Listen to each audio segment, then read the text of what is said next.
Hey, good day everybody. This is Dr. A back in the garden. You can see this is quite some garden. I'm standing in the river and it's called the Narrows in Zion National Park. And let me tell you, it has been quite something to do these trails. My good friends, the Bairds, and my wife Susan are with us, and I want to tell you, well, I can't say I haven't lived until you've done it, but this is a really cool experience. But, I mean, I got to take you back to the garden, right?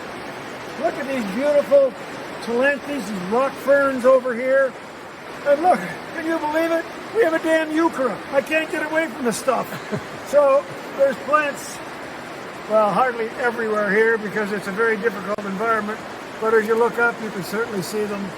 And it's been just fun sharing this with you. So come on and see me. This is Dr. A. I know I've been doing these walkabouts and stuff from Athens, Georgia. This is Utah, not quite the same, but I'll be back soon and hope to share more with you. Anyway, have a ball, do a little hiking, and live life. All the best.